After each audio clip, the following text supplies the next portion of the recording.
जिंदगी का सबसे बड़ा ड्रीम। तुम्हारे लिए खुशखबरी है कि तुम मैं कब से फोन कर रही हूँ, कुछ बोलो। खामोशी मार रही है मुझे। मैं किस कर्ब से गुजर रही हूँ। मचा रखा है यहाँ आ गई हो तो आदत डालो यही।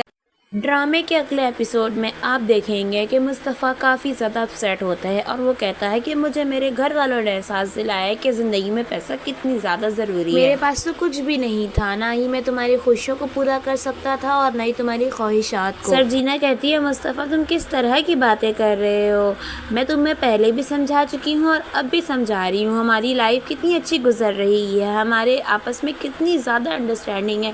पैसों का मामला तुम देखो कि तुम्हारे भाई की एग्जाम्पल सामने ही है कि उसने एक अमीरजादी से शादी की, लेकिन उसे कितना ज़्यादा ज़हनी टॉर्चर दिया जाता है। वो दोनों ही पैसों की वजह से वेल सेटल हैं, लेकिन वो दोनों ही की पर्सनैलिटी एक जैसी है, वो दोनों टॉक्सिक हैं। तुम उन लोगों को देखकर अपने आप को परेशान करने की ज़रूरत नहीं है मुस्तफ़ा। मुझे पता है कि तुम अपनी ज़िंदगी में एक दिन ज़रूर बहुत आगे जाओगे, तुम अदील से भी बहुत आगे जाओगे और बिल्कुल ऐसे ही होने वाला है। वो अपनी गेमिंग की ज़िंदगी को इतना आगे बढ़ाएगा कि वो अदील से भी ज़्यादा बड़ा बिजनेसमैन बन जाएगा। उसके पास एक बहुत बड़ा बंगला भी होगा, क्योंकि आगे यही दिखाया गया है कि मुस्तफ़ा एक बंगले में बैठा होता है और बहुत ज़्यादा इमोशनल हो रहा होता है। ये ड्रामा आगे चल के और भी ज़्यादा इंटरेस्टिंग हो जाएगा। इस ड्रामे के दिखाने का मकसद यही था कि दो बेटों में किस तरह से दो नज़र किया जाता है कि दूसरे बेटे को हमेशा नकारा ही बोला गया और ये सारी बातें सुन सुनकर मुस्तफ़ा डिप्रेशन का शिकार हो जाता है, लेकिन सरजीना ही है जो उसने उसे हौसला दिया, उसे मोटिवेट किया कि नहीं मुस्तफ़ा तुम बहुत कुछ कर सकते हो अपनी ज़िंदगी में। मुस्तफ़ा सरजीना से कहता है कि किसी ने मुझसे कोई भी उम्मीद नहीं लगाई, लेकिन जो तुम ही हो जो मुझसे उम्मीद लगा कर बैठी और मैं बहुत आगे तक यानी मेरी ज़िंदगी में भी कोई है ऐसा जो मेरा इंतज़ार करता है और अपनी ज़िंदगी में मुझे कामयाब होता देखना चाहता है। दूसरी तरफ अदील और रुबाब जो दोनों आपस में लड़ते रहते हैं और अदील रुबाब से तंग आकर नताशा के पास चला जाता है। नताशा कहती है कि अदील तुम्हारे आने से मुझे बहुत खुशी होती है, मैं पता नहीं उस हमटी डमटी शोहर के साथ कैसे गुजारा करूँगी, मैं तुम्हें लाइक करती हूँ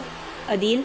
ये सब नताशा की भी कोई चाल है, क्योंकि उसकी हरकतों से लगता है कि वो कोई ना कोई प्लानिंग ज़रूर कर रही है। रुबाब को भी अदील पे शक होना शुरू हो गया है कि तुम रात को भी लेट आते हो, आखिर क्या वजह है कि तुम रात को इतना लेट आते हो। अदील कहता है मैं तो मीटिंग पे होता हूँ, तुम्हें पता है कि मेरी ऑफिस में कितनी ज़्यादा ज़रूरत है, तो मुझे जॉब पे लगाए तो मुझसे ये सारे सवाल क्यों पूछ रही हो। मज़ीद ड्रामा रिव्यूज़ के लिए हमारे चैनल को लाजमी सब्सक्राइब करें, वीडियो अच्छी लगी है तो लाइक और शेयर भी लाजमी करें। अल्लाह हाफिज़।